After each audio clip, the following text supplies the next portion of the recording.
প্ৰয়াত মুখ্যমন্ত্ৰী তৰুণ গগৈৰ শাসনকালত মুছলমান মানুহৰ ওপৰত চলা ৰক্তক্ষয়ী সংঘৰ্ষ পুনৰ আৰম্ভ হ'ব নেকি পুত্ৰ গৌৰৱ গগৈৰ দিনত?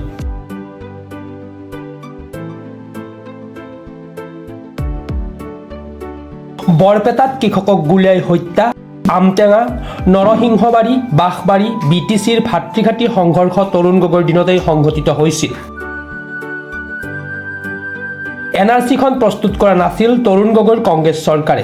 বালাজন যুৱ মৰ্চাৰ উদ্যোগত আৰু আমাৰ পেৰেণ্ট কমিটিৰ সহযোগত আজি আমাৰ এই মিটিংখন আজি উপস্থিত হৈছিল। যিহেতু সাংগঠনিক ৰিভিউ আমি লৈছোঁ, কোন জিপিত আমাৰ সাংগঠনিক এক্সটেণ্ট কি আছিল, মানে আমাৰ বুথ কমিটিবিলাক কি পৰ্যায় আছে, মহিলা কমিটি কি পৰ্যায়, যুৱ কমিটি কি পৰ্যায়, আমি সাংগঠনিক যিটো আমাৰ মানে মূল্যায়ন এইখিনি আজি ৰিভিউ লোৱা হ'ল। এই হিচাপে কিবা যদি আশোৱা আছে এই আশোৱাখিনি দূৰ কৰাৰ কাৰণে আগন্তুক 7 দিনৰ কাৰণে সময় বান্ধি দিয়া হ'ল। যি অঞ্চলত আমাৰ সাংগঠনিক যিখিনি লেপছ আছে, মানে কোনোবা 2টা বুথ বাকী আছে, কোনোবা মহিলা কমিটি এটা শ্বৰ্ট আছে, কোনোবা ডিছপুট কমিটি আছে, এইখিনি ঠিক কৰাৰ কাৰণে আজি এটা পৰামৰ্শ দিয়া হ'ল। লগতে কিছু পলিটিকেল কথা আলোচনা কৰা হ'ল, কেনেকৈ আগন্তুক দিনত আমি নিৰ্বাচনত আগবাঢ়িম আৰু যিটো কম সময়ৰ ভিতৰত দিন ডিক্লেয়াৰ কৰিব নিৰ্বাচনী আয়োগে। আৰু এই কাৰণে আজি আমাৰ এই মিটিংখন আপোনালোকেও চাইছে সফল হৈছে, আৰু যাতে আমি আগন্তুক দিনত সবে মিলি গৌৰীপুৰ সমষ্টিৰ উন্নতিৰ হকে কাম কৰিব, তাৰ কাৰণে আমি একত্ৰিত হৈ পৰিস্থিতিবদ্ধ হ'লোঁ। এইখিনিয়ে এখন আমাৰ যিটো সাংগঠনিক ব্লক 3খন আছিল, আমাৰ এখন আটানি আছিল, 10খন পঞ্চায়ত লৈ আটানি ব্লক, আৰু বালাজন আমি সাংগঠনিক ব্লক হিচাপে ইয়াত আমি 12খন, আৰু 11খন আছে আমাৰ কামাৰডাঙ্গা সেন্দুৰাই, টোটাল 33খন।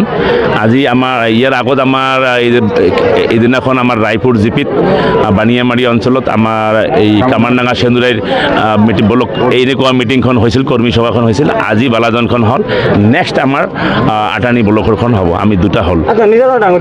নিশ্চয়কৈ আপুনি যদি কৈ আছে মই জিকা বুলি নিশ্চিত আপোনাক মই ধন্যবাদ দিছোঁ। প্ৰথমতে ইহঁতৰ গিৰিয়কণ্ডল আজি নতুন নহয়, 1991ৰ পৰা যেতিয়ালৈকে মহিবুল হক সাহেব বিধায়ক আছিল তেতিয়াৰ পৰা গৌৰীপুৰ কংগ্ৰেছৰ এটা বিসম্বাদ আছিল, আপোনালোকে ভালকৈ জানে। ইয়াত বিভিন্ন নামে আখ্যায়িত হৈছিল বিগত সময়ত, হাতী কংগ্ৰেছ, ছাতি কংগ্ৰেছ, নাঙল কংগ্ৰেছ, কিছুমান কংগ্ৰেছী ইয়াত প্ৰফেশ্যনেলি গোটেই বছৰ কংগ্ৰেছ কৰে, ঠিক ভোটৰ আগদিনাখন সিহঁতে কংগ্ৰেছত নাথাকে, ৰাতিৰ ভিতৰত 2টাকৈ কংগ্ৰেছ হৈ থাকে।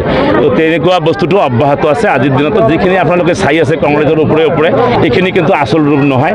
আৰু আমাতকৈ সুবহান আলী চৰকাৰ ইয়াত কোনো বিধায়ক নাছিল, মই 10 বছৰ বিধায়ক আছোঁ ইয়াত, আৰু বিগত সময়ত মহিবুল হক সাহেব, বৰেণ মুছাহাৰীক মই ইয়াত প্ৰতিহত কৰি ইয়াত বিধায়ক আছিলোঁ। তো নতুনকৈ ডেলিমিটেশ্যন হোৱাৰ পিছত বিলেচিপাৰা অঞ্চলৰ পৰা 10খন পঞ্চায়ত আহিছে, বিলেচিপাৰা পূব পশ্চিমৰ পৰা, আৰু আমাৰ গোলগঞ্জৰ পৰা 8খন পঞ্চায়ত, আৰু হাজিদুৰা আমাৰ যিটো ব্লক আছিল তাৰ পৰা আছিল 2খন পঞ্চায়ত, এইটো গোসাইগাঁও সমষ্টিৰ পৰা, তো আমাৰ ধুবুৰীৰ পৰা 1খন পঞ্চায়ত, তো লৈ কিনে আজিৰ দিনত গৌৰীপুৰ সমষ্টিত 33খন গাঁও পঞ্চায়ত, 3,10,000 ভোটাৰে সমাহিত।